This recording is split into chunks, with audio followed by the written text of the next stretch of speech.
សួស្តីអ្នកទាំងអស់គ្នាបាទខ្ញុំគិតថាថ្ងៃនេះយើងមានឱកាសជួបគ្នាហើយប្រធានបទខ្ញុំនិយាយអំពី Startup Risk ហើយអនុញ្ញាតខ្ញុំបាទ share ជាភាសាខ្មែរដោយសារ slide ខ្ញុំមានជាភាសាអង់គ្លេសហើយអ្នកណាខ្លះធ្លាប់បើកក្រុមហ៊ុនហើយបរាជ័យលើកដៃមើលដូចធ្លាប់បរាជ័យច្រើនគួរសមដែរខ្ញុំគិតថាយើងឃើញថាក្រុមហ៊ុនបើកហើយបិទច្រើនបើកបិទច្រើនហើយនៅក្នុងប្រទេសកំពុងអភិវឌ្ឍគឺច្បាស់ណាស់គឺការបើកបិទប្រហែលជាមានច្រើនក្រុមហ៊ុនហ្នឹងครับខ្ញុំ share បទពិសោធន៍បន្តិចនៅលើកំហុសរបស់ខ្ញុំដែល27ឆ្នាំផ្នែកពាណិជ្ជកម្មតាមពិតទៅខ្ញុំធ្វើពាណិជ្ជកម្មតាំងពីអាយុ17ឆ្នាំប៉ុន្តែចាប់ផ្ដើមបើកអាជីវកម្មអាយុ24ឆ្នាំអាចថាបរិជ័យច្រើនជារៀងរហូតមកហ្នឹងហើយថ្ងៃនេះខ្ញុំគិតថាយើងទស្សនិកជនទាំងអស់មានឱកាសស្ដាប់ភាពបរាជ័យហើយនឹងអាចថាយើងវិភាគនៅក្នុងហានិភ័យខ្លះហើយក៏ខ្ញុំមានដំណោះស្រាយដើម្បីកុំឲ្យយើងជួបហានិភ័យខ្ញុំអាយុ24ឆ្នាំពេលនឹងខ្ញុំចាំច្បាស់ថាខ្ញុំសន្សំលុយបាន$120,000បើកក្រុមហ៊ុនមួយឈ្មោះ Noble Trading ហើយធ្វើជាម្ហូបកំប៉ុងបាទពេលនឹងខាតអស់លុយហ្នឹងហើយបន្ទាប់មកខ្ញុំបើកក្រុមហ៊ុនមួយទៀតឈ្មោះ SL Cambodia សហការីខ្ញុំនៅទីនេះក៏ធ្លាប់កាន់ក្រុមហ៊ុននឹងដែរចាប់ផ្ដើមទុនប្រហែលជា$30,000អាយុ27ឆ្នាំហ្នឹងហើយបើកមកចំណេញខ្លះថែមថយខ្លះបូកទៅបូកមកអស់ជាង$1,000,000ចុងក្រោយលក់បានតែ$16,000ទេបទពិសោធន៍ក្នុងនាមសហគ្រិនគឺមានច្រើនហើយមិនមែនតែក្រុមហ៊ុនប៉ុណ្ណឹងទេមានក្រុមហ៊ុន consultant មានក្រុមហ៊ុន DIC ទាំងទៀតដែលយើងបរាជ័យនៅក្នុងនេះជាបទពិសោធន៍រយៈពេល27ឆ្នាំមកដល់ពេលនេះក៏ធ្លាប់ដើរតួជាគណៈកម្មការនយោបាយគ្រប់គ្រងក្រុមហ៊ុនជា corporate ដែលវិនិយោគទុនរាប់រយលាន$បទពិសោធន៍តាំងពី start up ទូចរហូតដល់ក្រុមហ៊ុនដែលធ្វើជា holding company ជា group មានបទពិសោធន៍ច្រើនត្រឡប់ទៅមើលការអប់រំក៏ច្រើនគួរសមខ្ញុំរៀន6សាកលវិទ្យាល័យ4ជំនាញផ្សេងគ្នាដែលនៅចុងក្រោយនេះដឹងថាតើខ្ញុំទទួលសញ្ញាបត្រពីបណ្ឌិតហើយនឹង PhD ច្បាប់បទពិសោធន៍រៀនក៏មានបទពិសោធន៍ធ្វើកិច្ចការពាណិជ្ជកម្មក៏មានតែបរាជ័យក៏ច្រើនអញ្ចឹងក្នុងនាមខ្ញុំជាសហគ្រាសចង់ណាស់ឲ្យអ្នកនៅទីនេះជាពិសេសប្រទេសកម្ពុជាប្រទេសផ្សេងៗនៅក្នុងអាស៊ានក៏ដោយដែលយើងជាអាស៊ានដូចគ្នាចង់ឲ្យប្រទេស emerging country ប្រទេសដូចយើងខ្លាចតែជាសហគ្រិនគ្រប់គ្រងសហគ្រាសបានអញ្ចឹងខ្ញុំរំពឹងថាបទពិសោធន៍ខ្ញុំ27ឆ្នាំបូកនឹងការអប់រំរហូតដល់ចុងក្រោយនេះចូលមកគ្រប់គ្រងក្រុមហ៊ុនច្រើនគួរសមគឺពាក់ព័ន្ធនឹងក្រុមហ៊ុន Digital ពាក់ព័ន្ធនឹងក្រុមហ៊ុនផ្សារពាក់ព័ន្ធនឹងក្រុមហ៊ុន Real Estate ពាក់ព័ន្ធនឹង Automotive ពាក់ព័ន្ធនឹង Food ជាដើមទៀតតែមកដល់ពេលនេះមានក្រុមហ៊ុនមួយចំនួននៅមិនទាន់មានភាពច្បាស់លាស់ក៏ប៉ុន្តែក្រុមហ៊ុនមួយចំនួននោះក៏ឈានទៅរកការទទួលបានគេហៅថាចម្រុងចម្រើនចុះមិនហ៊ានថាជោគជ័យទេអាចថាចម្រុងចម្រើនបានបាទ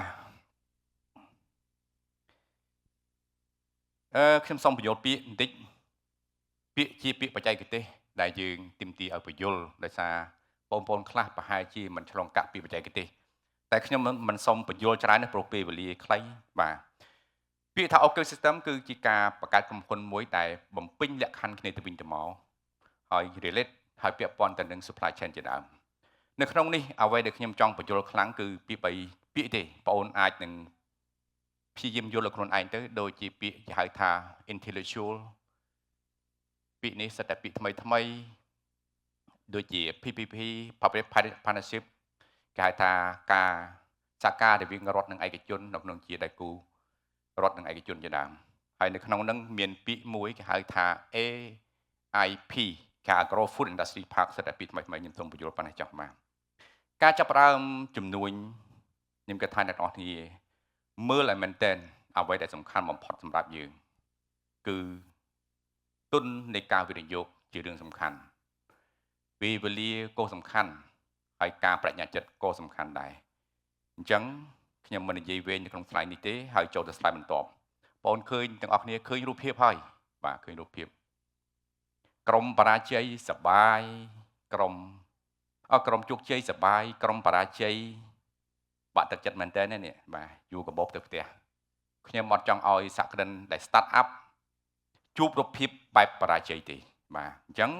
ខ្ញុំចង់ឲ្យអ្នកនរគ្នាជួបកិច្ចការងារដែលសប្បាយចិត្តពេលដែលយើងចាប់ផ្ដើមធ្វើក្រុមហ៊ុននៅក្នុងនេះយើងឃើញឱកាស4ធំយើងឃើញ1 2 3 4 3 4នេះអ្នកយើងអាចចាប់ផ្ដើមវិជ្ជាកម្មបានគឺជាអ្នកដែលមាន academic អាចរៀនហើយចាប់ផ្ដើមបានគឺពាក់មួកហ្នឹងគឺសិន academic អាចរៀនមានជំនាញមួយក្រុមទៀតគឺកសាងធនធានមនុស្សបែបជំនាញផ្សេងពីគ្នាអាចបង្កើតជំនួយបានដូចគ្នាមួយក្រុមទៀតគឺជាអ្នកដែលបើកជំនួញគេហៅស្នងតកូលពីឪពុកមកដល់កូនអាចមកដល់ចៅបាទមួយក្រុមទៀតគឺជាឱកាសក៏ប៉ុន្តែទាំងអស់នេះយើងមិនមានឱកាសដូចគ្នាទេទោះបីយើងមានឱកាសដូចគ្នាប៉ុន្តែទេពកោសល្យក្នុងការវិភាគក្នុងការចាប់ផ្ដើមជំនួញថ្មីគឺមិនអាចព្រោះប្រែអាស្រ័យទៅលើការវិភាគផ្នែកហិរញ្ញវត្ថុអាស្រ័យទៅលើ team work អាស្រ័យទៅលើ commitment យើងឃើញទេ4កត្តាសំខាន់ដែលយើងមើលឱកាសជំនួញផងអីផងប៉ុន្តែទាំងអស់គ្នាវាមិនដូចគ្នាទេវាមានរឿងជាច្រើននៅពេលដែលយើងចាប់ផ្ដើមដំណើរការអាជីវកម្មវាមានហេតុផលផ្សេងគ្នានៅក្នុងនេះយើងឃើញថាសញ្ញាសួរគឺមានច្រើនមែនទែនថាតើអ្វីដែលជាឱកាសអ្វីដែលជាបញ្ហានៅក្នុងនឹងផ្នែកជាច្រើននៃ business នីមួយៗខ្ញុំជឿថាអ្នក start up ភាគច្រើនយើងអាចនឹងគិតមិនបានដល់ទេក្នុងការវិភាគទៅលើ accuracy business នីមួយៗខ្ញុំធ្លាប់ធ្វើជា consultant នៅចុងក្រោយខ្ញុំបញ្យល់ថាដើរតួជា consultant របៀបម៉េចដែលខ្ញុំធ្លាប់ធ្វើជាចៅក្រមផងជាគណៈកម្មការទាំងថ្នាក់ជាតិថ្នាក់អាស៊ានផងហើយធ្វើជា consultant ច្រើនថាការវិភាគទៅលើរបរនីមួយៗជាពិសេសគឺទៅលើ financial គឺមានបញ្ហាច្រើនមែនទែនបាទក្នុងបដិ analysis មួយខ្ញុំអាចនិយាយបានថាមិនស្រួលពេកទេក្នុងការចាប់ផ្ដើមធ្វើផលិតផលអ្វីមួយជាទូទៅយើងគ្រាន់តែចេះជំនាញយើងមកបើកក្រុមហ៊ុនតែម្ដងហើយយើងអាចផលិតលក់តែម្ដងបើយើងនិយាយពីធនធានមនុស្សក៏លំបាកដែរស្លាយចុងក្រោយខ្ញុំនឹងបញ្យល់ថាតើធនធានមនុស្សពេលនោះជួបការលំបាករបៀបម៉េចយើងធ្វើទី1យើងថាខ្វះធនធានមនុស្សមានពេលខ្លះយើងមានធនធានមនុស្សក៏ប៉ុន្តែការរៀបចំធនធានមនុស្សគឺមិនដូចបំណងដែលយើងចង់បានទេយើងគិតណាការលំបាកតាំងពីរើសរហូតដល់មានហើយតើវាជួបការលំបាកយ៉ាងម៉េចយើងឃើញនៅក្នុងកន្លែងហ្នឹង4ចំណុចនេះអ្នក start up គួរតែចាប់ផ្ដើមគិតដែលខាតត្រូវតែមាន team work ល្អមែនតើហើយក៏ដែលខាតត្រូវតែមានមនុស្សជំនាញផ្សេងគ្នាដើម្បី consolidate ធម៌ពលនិងចំណេះដឹងបញ្ចូលគ្នាបង្កើតក្រុមហ៊ុនមួយដែរការបញ្ញាចិត្តជាបទពិសោធន៍របស់ខ្ញុំភាគតិចណាស់ការបញ្ញាចិត្តរបស់បុគ្គលិកខ្ញុំមានបទពិសោធន៍ច្រើនចុងក្រោយនេះខ្ញុំនឹងបញ្យល់នៅ slide ចុងក្រោយខ្ញុំថាតើបទពិសោធន៍របស់ខ្ញុំបង្កើត9គេហៅថាជា solution 9នឹងស្អីដែលនៅក្នុង commitment ជាទូទៅបុគ្គលិកគ្រាន់តែជាអ្នកធ្វើការដើម្បីបានប្រាក់ខែមិនទាន់មានគំនិតសក្តិភាពទេការសង្គ្រនាយការបញ្ជ្រាបបញ្ចូលគ្នារវាងគំនិតបុគ្គលិកដោយបេះទៅលើ stock policy បេះទៅលើ JD បេះទៅលើ SOP ជាច្រើនក៏ប៉ុន្តែគំនិតសក្តិមិនទាន់មាននេះក៏ជាការលំបាកមួយរឿងដែលយើងចង់បានគឺជាមូលជនគោលចុងក្រោយនេះទិសដៅរួមមិនមែនថាបុគ្គលិកយើងពូកែយើងមានជំនាញផ្សេងគ្នាយើងមានបទពិសោធន៍គ្នាក៏ប៉ុន្តែទិសដៅយើងចុងក្រោយគឺមិនចូលរួមគ្នានៅក្នុងប្រព័ន្ធតែមួយទេនេះជាបទពិសោធន៍របស់ខ្ញុំបាទ financial ជាទូទៅយើងស្គាល់ថាពាក្យ financial វាជាលុយវាជាហិរញ្ញវត្ថុសាមញ្ញការបរាជ័យជាច្រើនគឺចេញពី financial បាទ វិភាគហិរញ្ញវត្ថុជាទូទៅយើងគ្រាន់តែមានលុយយើងចាប់ផ្ដើមធ្វើអាជីវកម្មបទពិសោធន៍របស់ខ្ញុំ27ឆ្នាំហើយចុងក្រោយខ្លាំងនេះគឺរយៈពេលមុនកូវីដបន្តិចខ្ញុំចូលទៅវិភាគហិរញ្ញវត្ថុខ្លាំងមែនទែនគឺរីកខ្លាំងទៅលើ financial analysis ហ្នឹងឯងដែលជាទូទៅមនុស្សមិនអាចវិភាគ finance បានទេពេលដែលចាប់ផ្ដើមក្រុមហ៊ុនរកតែទុនដាក់ក៏ប៉ុន្តែនៅពាក់កណ្ដាលទីរើសធនធានមនុស្សថែមវិភាគទៅលើហានិភ័យគឺ financial បង្ហាញ data មកថាយើង error ព្រាមពេលហ្នឹងគឺក្រុមហ៊ុនចាំបានបិទតែម្ដងអញ្ចឹងការវិភាគតរ actuary ធ្វើ accuracy ទៅលើ financial management គឺមិនងាយអ្នកណាគិតទៅដល់ទេអញ្ចឹង set up ទៅប្រយ័ត្នមែនទែនបញ្ហានេះនៅក្នុងចំណុចនេះយើងឃើញថាដូចខ្ញុំលើកពីខាងដើមថា capital investment យើងបានប្រពុតពីណាមក reserve fund តើយើង reserve fund បានប្រមាណដំណាក់កាលជាទូទៅ reserve បានតែដំណាក់កាលដំបូងទេចូលទៅដំណាក់កាលទី2ដំណាក់កាលទី3គឺ fail ទាំងអស់ financial គឺ reserve fund គឺចាប់ផ្ដើមបរាជ័យភ្លាមតែម្ដងអញ្ចឹងផ្អែកទៅលើ financial calculation មិនមែនជាអ្នក financial ធម្មតាគណនាទៅលើរបរមួយបានជោគជ័យទេគឺត្រឹមទា expertise ហើយជាពិសេសចាំឲ្យច្បាស់អ្នកណាកាន់ financial analyze ទៅលើ business ដែលគាត់មាន experience related ទៅ business ដែលគាត់ធ្លាប់ធ្វើបាទនៅក្នុងនេះយើងឃើញប្រទេសកំពុងអភិវឌ្ឍវាខុសពីប្រទេសដែលគេអភិវឌ្ឍប្រទេសគេមាន research center គេមាន government policy ដែលគេអាចបង្កើតបាន IP គេហៅ intellectual property គេបង្កើតរូបមន្តសិទ្ធិបញ្ញាដើម្បីលក់ដើម្បីស្វាគមន៍អ្នក start up នៅប្រទេសកំពុងអភិវឌ្ឍជាច្រើនទីទូទៅយើងអត់មាន IP ទេដែលទាមទារឲ្យយើងសិក្សាទាំងអស់ទាំង material supply ជាពិសេសគឺបញ្ហាទាំង technology logistics ទាំងអស់ដែលខ្ញុំបញ្យល់នៅ slide បន្តថាតើក្រុមហ៊ុនមួយយើងត្រូវមានទស្សនវិស័យយ៉ាងម៉េចយើងផ្អែកទៅលើអីនៅក្នុង visionary missionary team ក៏ត្រូវតែមានហើយ structure company ក៏ត្រូវតែធ្វើឲ្យបាន proper បំផុតរឿងសំខាន់បំផុតដែលខ្ញុំចង់លើកនៅថ្ងៃនេះជាផ្នែកមួយ start up នៅម៉ោងនេះអ្នកទាំងអស់គ្នាត្រូវចាប់ផ្ដើមពីការ start up បែប ecosystem និង supply chain បើខ្ញុំនិយាយនៅក្នុងឋាននៅក្នុងប្រទេសកម្ពុជាយើងពាក្យថា ecosystem និង supply chain គឺជារឿងថ្មីមួយដែលយើងគួរតែចាប់ផ្ដើមហើយខ្ញុំអត់ចង់ឲ្យអ្នក start up នៅប្រទេសកម្ពុជាចាក់ឆ្ងាយពី ecosystem និង supply chain ទេស្លាយចុងក្រោយខ្ញុំបញ្យល់នៅក្នុងនេះ ecosystem ខ្ញុំចែកចេញជាពីរមានចេញពីក្រៅមានចេញពី internal ecosystem ហើយដូចខ្ញុំលើកអញ្ចឹងគឺពាក់ព័ន្ធនឹង IP ហើយនឹងពាក់ព័ន្ធនឹង supply chain គឺសិតតែជាតួអង្គសំខាន់ទាំងអស់ក្រុមហ៊ុនខ្លះគាត់នឹង error ភ្លាមពេលដែលគាត់ play external ecosystem error ហើយជាងការគាត់លេងខាងក្នុងខ្លាំងពេកក៏ error ដែរអញ្ចឹងសម្បីតែ ecosystem ខ្ញុំគិតថាប្រធានបទនេះខ្ញុំអាចនិយាយមកព្រឹកបានទាំងពីរនឹងឯងគឺទាំង external ទាំង ecosystem internal ប៉ុន្តែពេលវេលាខ្លីពេកអូខេយើងឃើញការបើករបរមួយយើងចង់បានស្អីឧបមាជាហាងកាហ្វេមួយដូចខ្ញុំបានលើកអញ្ចឹងថាតើហាងកាហ្វេយើងចង់បានអីអ្នកនៅក្នុងទាំងអស់នេះជាទូទៅហាងកាហ្វេចូលចិត្តធ្វើរឿងខ្លួនឯងទាំងអស់គ្រប់ sector ទាំងអស់ភាគច្រើនគឺបរាជ័យអញ្ចឹងខ្ញុំអត់ចង់ឲ្យទាំងអស់គ្នាដែលខ្ញុំនិយាយអំពី ecosystem ហើយនិង supply chain យើងមើលដំណើរការផ្គត់ផ្គង់ចេញពីទីនេះទៅចូលទៅដល់អតិថិជនយើងឃើញស្ថិតភាពពាក់ព័ន្ធទាំងអស់តើហាងកាហ្វេមួយដើរតួនាទីជាស្អីសំខាន់បំផុតប៉ុន្តែ slide ពីខ្ញុំពេលយល់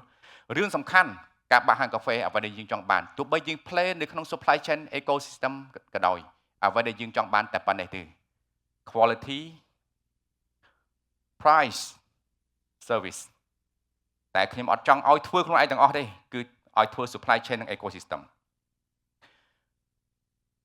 សូមបងប្អូនអរគ្នាស្ដាប់យកចិត្តទុកដាក់នេះគឺជាដំណោះស្រាយបើអ្នកចង់ start up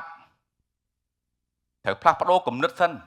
ចេញពីគំនិតបុគ្គលិកធម្មតាចូលទៅគំនិតសក្តិភាពអ្នកខ្លះអត់ទាន់ផ្លោផ្នែកគំនិតបានទេកុំអាច start ecosystem សម្រាប់ខ្ញុំគិតថា experience learn គួរតែធ្វើការឲ្យគេសិនដើម្បីចូលមកបាក់ក្រុមហ៊ុនបើមិនទាន់ទេគួរតែប្រយ័ត្នទី3គឺបញ្ហា ecosystem supply chain ខ្ញុំបានបញ្យល់មុននេះខ្ញុំចង់ឲ្យ start up គឺចាប់ផ្ដើមពីនឹងទី4បើអាចចាប់ផ្ដើមគឺរក model ទៅ model ណាល្អអាចយក model គេទាំងមូលមកចាប់ផ្ដើមតែម្ដងទី បើមិនទាន់ច្បាស់លាស់គួរតែទិញ franchise ក៏ប៉ុន្តែមើលមែនទែនតើអ្នកណាជាម្ចាស់ franchise ហើយ franchise នឹងដើរដោយ model អីទី6មិនចាំបាច់មានលុយទេឲ្យតែមាន teamwork ខ្លាំងសប្តាហ៍ថ្ងៃខ្ញុំដើរ model ទី6នេះខ្លាំងមែនទែនខ្ញុំអត់ចង់ប្រើស្អីក៏ទៅលុយស្អីក៏លុយទេខ្ញុំចង់ដាក់ human capital ឲ្យតែមានធនធានមនុស្ស outstanding យើងអាចគុំបញ្ចូលគ្នាបង្កើតលំមួយបាន